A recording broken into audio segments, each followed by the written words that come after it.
ಒಂದು ತುಂಬ ಸ್ಪಷ್ಟ. ಇವತ್ತು ಕರ್ನಾಟಕ ರಾಜ್ಯದ ಮುಖ್ಯಮಂತ್ರಿಗಳ ಮೇಲೆ ಗುರುತರ ಆಪಾದನೆಗಳು ಬಂದಿದೆ. ಮೂಡಾಗಿರ್ಬೋದು, ವಾಲ್ಮೀಕಿ ಪ್ರಕರಣದ ಇರ್ಬೋದು, ಸರ್ಕಾರದ ಮೇಲೆ ಅನೇಕ ಆಪಾದನೆಗಳು ಬಂದಿದೆ. ಅನ್ವರ್ ಮಾಲಪ್ಪಾಡಿಯವರು ವಕ್ತ್ ಪ್ರಾಪರ್ಟಿ ಬಗ್ಗೆ ಆವಾಗ ಒಂದು ಸಮಿತಿ ಸರ್ಕಾರ ಮಾಡಿತ್ತು. ಆ ಸರ್ಕಾರ ಮಾಡಿದಂಥ ಸಂದರ್ಭದಲ್ಲಿ ಆ ಒಂದು ರಿಪೋರ್ಟ್ ಹಾಗೇ ಉಳಿದಿತ್ತು. ನನಗೆ ಸುದ್ದಿ ಬಂದಂಥ ಪ್ರಕಾರದಲ್ಲಿ ಅದರಲ್ಲಿ ಅನೇಕ ಕಾಂಗ್ರೆಸ್ ನಾಯಕರದು ಕೋಟ್ಯಾಂತರ ರೂಪಾಯಿ ಅವ್ಯವಹಾರ ಅವ್ರ ಕೈಯಲ್ಲಿ ನಡೆದಿದೆ. ಕಮರುಲ್ ಇಸ್ಲಾಂ, ರೋಷನ್ ಬೇಗ್, ಅದಾದ ನಂತರ ಮಲ್ಲಿಕಾರ್ಜುನ್ ಖರ್ಗೆ, ರೆಹಮಾನ್ ಖಾನ್, ಅನೇಕರು ಇತ್ತು. ಅದರಲ್ಲಿ ಇದೆ ನನಗೆ ಸುದ್ದಿ ಬಂದಿರೋ ಪ್ರಕಾರ. ಗೊತ್ತಿಲ್ಲ ಯಾರ್ಯಾರು ಇದೆಯೋ ಅಂತ.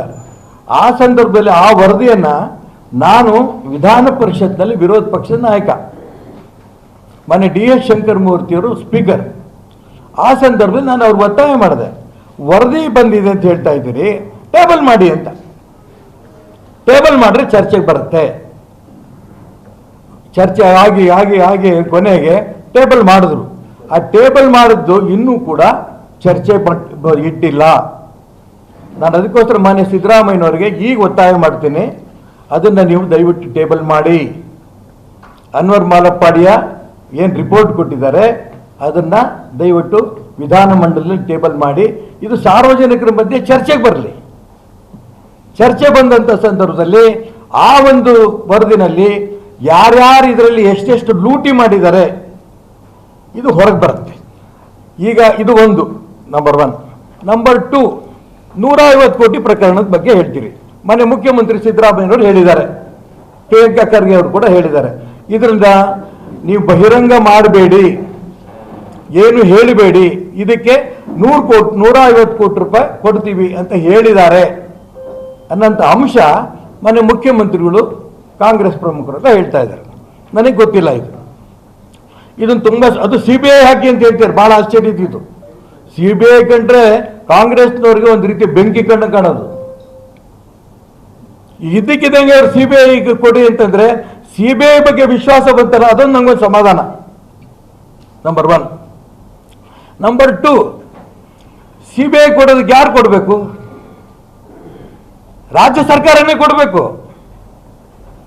ಕೇಂದ್ರ ಸರ್ಕಾರಕ್ಕೆ CBI ಕೊಡಿ ಅಂತ ಹೇಳ್ತಾ ಇರೋದು ಮುಖ್ಯಮಂತ್ರಿಗಳು, ಮಂತ್ರಿಗಳು. ನಂಗೆ ಆಶ್ಚರ್ಯ ಆಗುತ್ತೆ. ಏನು ವಿಜೇಂದ್ರ ಕೊಡ್ತಾರ CBIಗೆ? ಯಡಿಯೂರಪ್ಪನವ್ರು ಕೊಡ್ತಾರೆ CBIಗೆ? BJP ಕೊಡ್ತಾರೆ CBIಗೆ? CBI ಕೊಡಬೇಕಾದಂಥ ಕೆಲಸ ರಾಜ್ಯ ಸರ್ಕಾರದ್ದು. ಇವ್ರು ಯಾರು ಕೈ ಕಟ್ಟಾಕಿದ್ದಾರೆ CBI 150 ಕೋಟಿ ಕೊಟ್ಟಿದ್ದಾರೋ ಇಲ್ಲೋ ಅಂತ ಹೇಳೋದಕ್ಕೆ? ಈ ಮಧ್ಯೆ ಅನ್ವರ್ ಮಾಲಪ್ಪಾಡಿ ಒಂದು ಹೇಳಿಕೆ ಕೊಟ್ಟರು, ನಾನು ಆ ರೀತಿ ಹೇಳಿಲ್ಲ ಅಂತ ನೆನ್ನೆ ಪತ್ರಿಕೆಯಲ್ಲಿ. ಇವತ್ತು ಪತ್ರಿಕೆ ನೋಡಿದ್ರೆ ನನಗೆ ಅದು ಗೊತ್ತಿಲ್ಲ, ನನಗೆ ನೆನಪಿಲ್ಲ ಅಂತ ಹೇಳಿದ್ದಾರೆ ಅವರು. ನಾನು ಅದಕ್ಕೋಸ್ಕರ ಯಾರ ಪರ ಮಾತಾಡ್ತಿಲ್ಲ. ಇದು 150 ಕೋಟಿ ಪ್ರಕರಣ ಅಂತ ಆದಾಗ ಇದು ನಿಜಕ್ಕೂ ಕೂಡ ಇದು ಆಘಾತಕಾರಿ ಸುದ್ದಿ. ಈ ಆಘಾತಕಾರಿ ಸುದ್ದಿನ ರಾಜ್ಯದ ಜನರ ಮುಂದೆ ಮುಖ್ಯಮಂತ್ರಿಗಳು ಇಟ್ಟು ತಮ್ಮ ಮೂಢ ಹಗರಣವನ್ನ ಮುಚ್ಚಿಡೋ ಪ್ರಯತ್ನ ಮಾಡ್ತಿದ್ದಾರಾ ಅನ್ನೋಂಥ ಒಂದು ಅನುಮಾನ ಬರುತ್ತೆ. ನಿಮ್ಮ ಕೈಯಲ್ಲೇ ಸರ್ಕಾರ ಇದೆ, ನೀವೇ ಇವತ್ತು ಆಪಾದನೆ ಮಾಡ್ತಾ ಇದ್ದೀರಿ. ಇವತ್ತೇ ಒಂದು ಕ್ಯಾಬಿನೆಟ್ ಮೀಟಿಂಗ್ ಕರೀರಿ, ಕಳಿಸಿ ಕೇಂದ್ರ ಸರ್ಕಾರಕ್ಕೆ CBI ತನಿಖೆ ಮಾಡಿ ಅಂತ.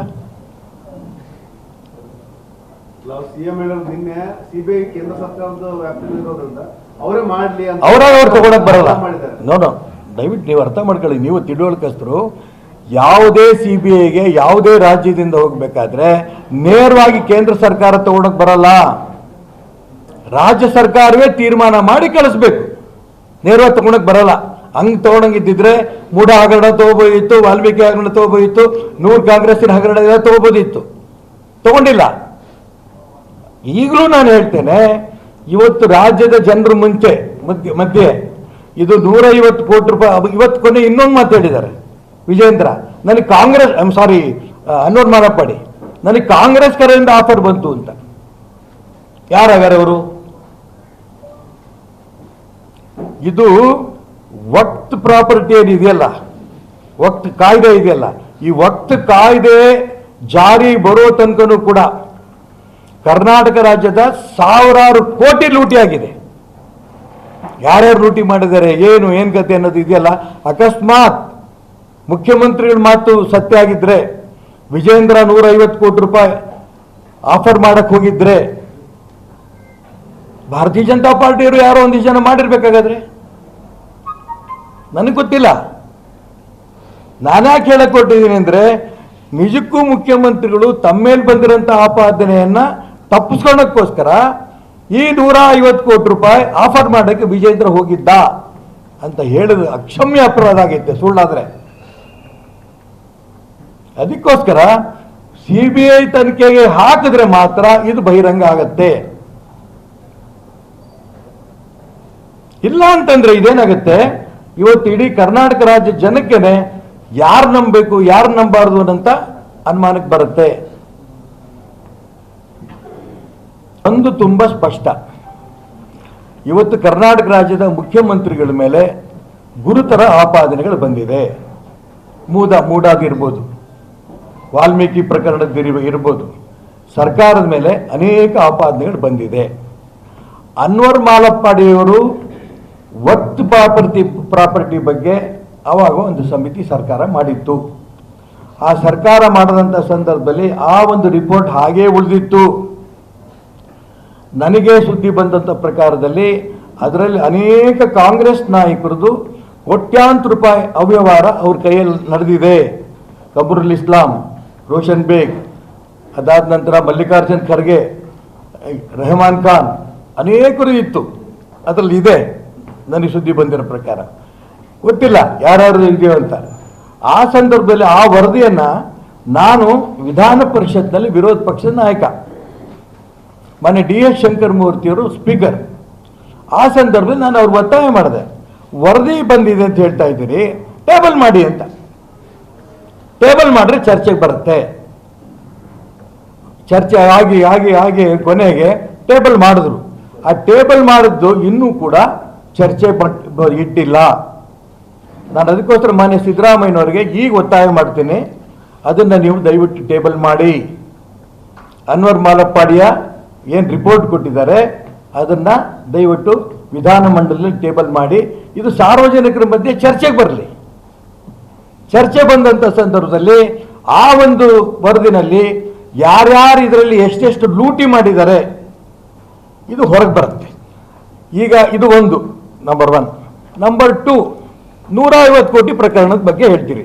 ಮೊನ್ನೆ ಮುಖ್ಯಮಂತ್ರಿ ಸಿದ್ದರಾಮಯ್ಯನವರು ಹೇಳಿದ್ದಾರೆ, ಪ್ರಿಯಾಂಕಾ ಖರ್ಗೆ ಅವರು ಕೂಡ ಹೇಳಿದ್ದಾರೆ, ಇದರಿಂದ ನೀವು ಬಹಿರಂಗ ಮಾಡಬೇಡಿ, ಏನು ಹೇಳಿಬೇಡಿ, ಇದಕ್ಕೆ 150 ಕೋಟಿ ರೂಪಾಯಿ ಕೊಡ್ತೀವಿ ಅಂತ ಹೇಳಿದ್ದಾರೆ ಅನ್ನೋಂಥ ಅಂಶ ಮೊನ್ನೆ ಮುಖ್ಯಮಂತ್ರಿಗಳು ಕಾಂಗ್ರೆಸ್ ಪ್ರಮುಖರೆಲ್ಲ ಹೇಳ್ತಾ ಇದ್ದಾರೆ. ನನಗೆ ಗೊತ್ತಿಲ್ಲ ಇದನ್ನು ತುಂಬಾ, ಅದು CBI ಹಾಕಿ ಅಂತ ಹೇಳ್ತಾರೆ. ಬಹಳ ಆಶ್ಚರ್ಯ ಇದ್ದಿತ್ತು.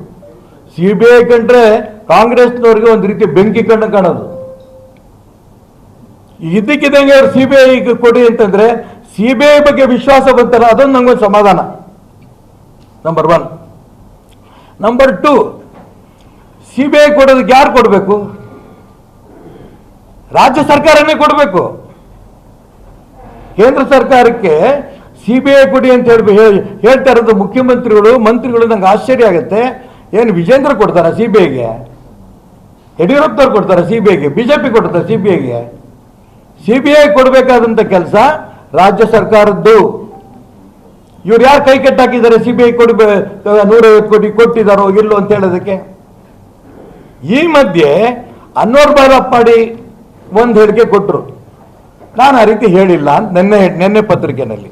ಇವತ್ತು ಪತ್ರಿಕೆ ನೋಡಿದ್ರೆ ನನಗೆ ಅದು ಗೊತ್ತಿಲ್ಲ, ನನಗೆ ನೆನಪಿಲ್ಲ ಅಂತ ಹೇಳಿದ್ದಾರೆ ಅವರು. ನಾನು ಅದಕ್ಕೋಸ್ಕರ ಯಾರ ಪರ ಮಾತಾಡ್ತಿಲ್ಲ. ಇದು 150 ಕೋಟಿ ಪ್ರಕರಣ ಅಂತ ಆದಾಗ ಇದು ನಿಜಕ್ಕೂ ಕೂಡ ಇದು ಆಘಾತಕಾರಿ ಸುದ್ದಿ. ಈ ಆಘಾತಕಾರಿ ಸುದ್ದಿನ ರಾಜ್ಯದ ಜನರ ಮುಂದೆ ಮುಖ್ಯಮಂತ್ರಿಗಳು ಇಟ್ಟು ತಮ್ಮ ಮೂಢ ಹಗರಣವನ್ನ ಮುಚ್ಚಿಡುವ ಪ್ರಯತ್ನ ಮಾಡ್ತಿದಾರ ಅನ್ನಂತ ಒಂದು ಅನುಮಾನ ಬರುತ್ತೆ. ನಿಮ್ ಕೈಯಲ್ಲೇ ಸರ್ಕಾರ ಇದೆ, ನೀವೇ ಇವತ್ತು ಆಪಾದನೆ ಮಾಡ್ತಾ ಇದ್ದೀರಿ. ಇವತ್ತೇ ಒಂದು ಕ್ಯಾಬಿನೆಟ್ ಮೀಟಿಂಗ್ ಕರೀರಿ, ಕಳಿಸಿ ಕೇಂದ್ರ ಸರ್ಕಾರಕ್ಕೆ CBI ತನಿಖೆ ಮಾಡಿ ಅಂತ. ಸಿಎಂ ಹೇಳೋದು ನಿನ್ನೆ ಸಿಬಿಐ ಕೇಂದ್ರ ಸರ್ಕಾರದ ವ್ಯಾಪ್ತಿಯಲ್ಲಿ ಇರೋದ್ರಿಂದ ಅವರೇ ಮಾಡ್ಲಿ ಅಂತ ಅವ್ರು ತಗೊಳಕ್ ಬರಲ್ಲ. ಮಾಡಿದ್ದಾರೆ. ನೋಡು, ದಯವಿಟ್ಟು ನೀವು ಅರ್ಥ ಮಾಡ್ಕೊಳ್ಳಿ, ನೀವು ತಿಳುವಳಿಕಸ್ತರು.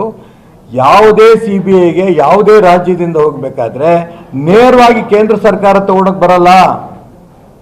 ರಾಜ್ಯ ಸರ್ಕಾರವೇ ತೀರ್ಮಾನ ಮಾಡಿ ಕಳಿಸ್ಬೇಕು, ನೇರವಾಗಿ ತಗೊಳಕ್ ಬರಲ್ಲ.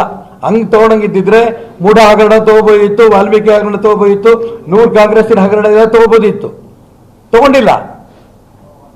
ಈಗಲೂ ನಾನು ಹೇಳ್ತೇನೆ, ಇವತ್ತು ರಾಜ್ಯದ ಜನರ ಮಧ್ಯೆ ಇದು 150 ಕೋಟಿ ರೂಪಾಯಿ. ಇವತ್ತು ಕೊನೆ ಇನ್ನೊಂದು ಮಾತು ಹೇಳಿದ್ದಾರೆ ವಿಜೇಂದ್ರ, ನನಗೆ ಕಾಂಗ್ರೆಸ್ ಅನ್ನೋರು ಮಾನಪ್ಪಾಡಿ, ನನಗೆ ಕಾಂಗ್ರೆಸ್ ಕಡೆಯಿಂದ ಆಫರ್ ಬಂತು ಅಂತ. ಯಾರಾಗಾರೆ ಅವರು?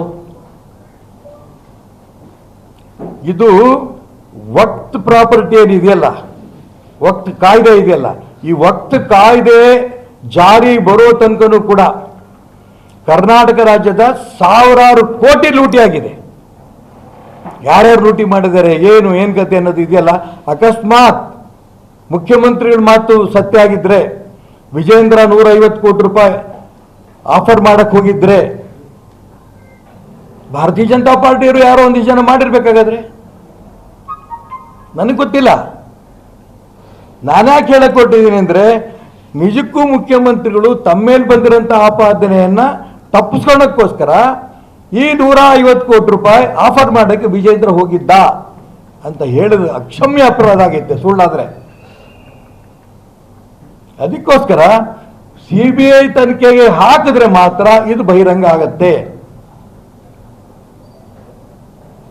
ಇಲ್ಲ ಅಂತಂದ್ರೆ ಇದೇನಾಗುತ್ತೆ, ಇವತ್ತು ಇಡೀ ಕರ್ನಾಟಕ ರಾಜ್ಯ ಜನಕ್ಕೆನೆ ಯಾರು ನಂಬಬೇಕು ಯಾರು ನಂಬಾರ್ದು ಅನ್ನಂತ ಅನುಮಾನಕ್ಕೆ ಬರುತ್ತೆ.